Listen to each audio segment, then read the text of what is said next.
Hello Pisces, Sun, Moon, Rising, and Venus signs. Kamusta kayo? Sana po ay nasa mabuti kayong kalagayan. Welcome back po sa Star Tarot.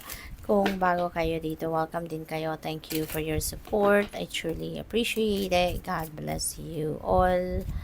Pisces, pauna mensahe po ninyo, care. Ayan. So, parang isang masayang pamilya, bagong baby.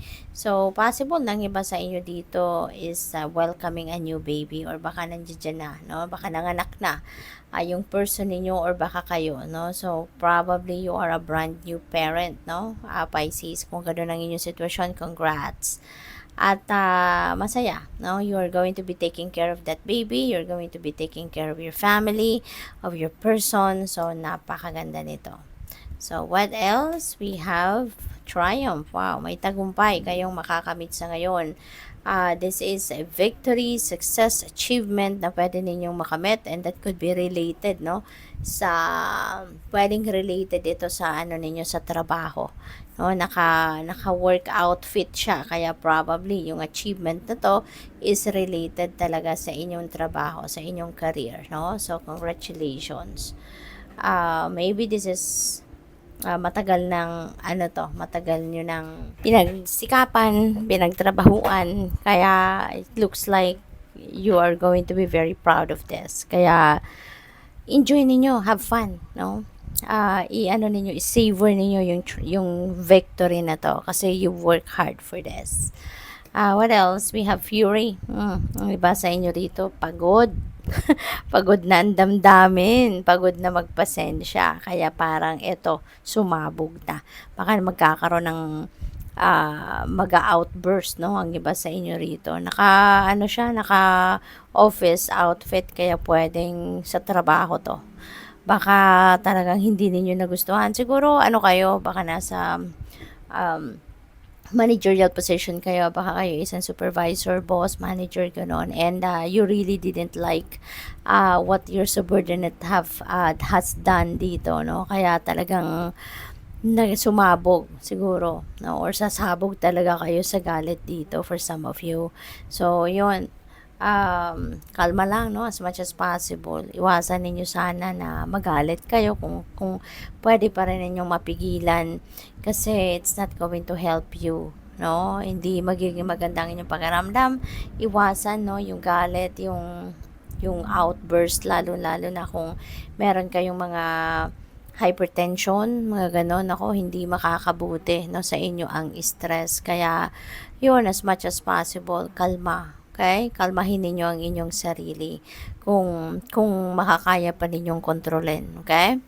So, what else? We have illness. Ayan. So, Pisces, ingat kayo.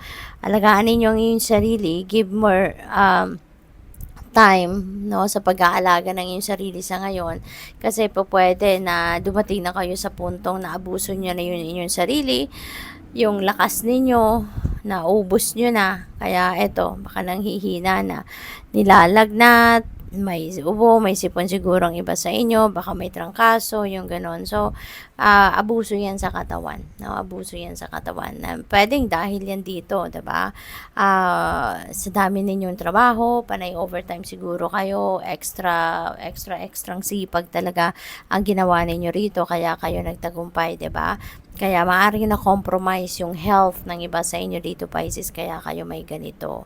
Kaya as much as possible, no? As much as possible, alagaan ninyo ang inyong sarili at magpagamot, no? Kung sa tingin ninyo kailangan na ninyong magpagamot, magpa-doktor, then do so. Wag na kayong magpamamaya-maya na, wag na kayong mag-delay pa, no? Kasi mas naaagapan, no? Mas mabuti, hindi ba? Kaya asikasuhin nyo ng inyong sarili.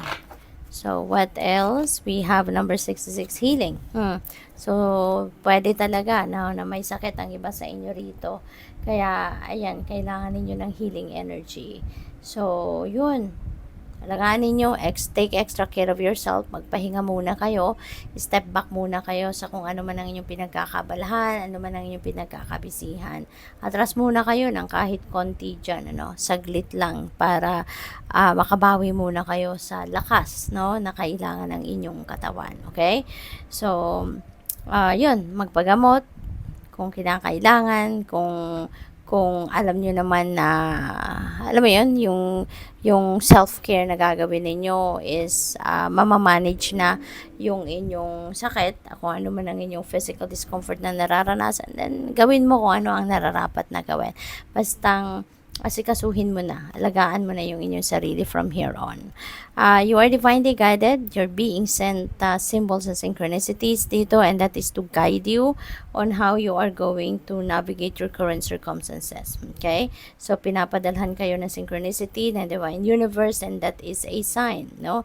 Na inaalagaan kayo ng Panginoon, ng spirit team ninyo, ginagabayan kayo, tinutulungan kayo na magabayan kayo patungo sa right path na dapat ninyong tahakin, gawin ang mga bagay na nararapat gawin. Alright? What else? We have number 85, follow your dreams. Okay? Maaari, no, na nare-remind kayo sa ngayon, follow your dreams kasi baka yung mga pangarap ninyo nakatenga for so long at ngayon habang may opportunities, no, na kumakatok sa buhay ninyo, yung mga oportunidad siguro nandiyan dyan sa paligid ninyo, no? So gawin nyo na yan at sundin ninyo kung ano man ang inyong mga pinapangarap, no?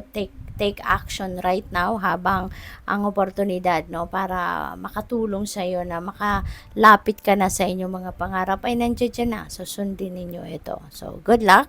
Thank you for watching Love and Light. Namaste.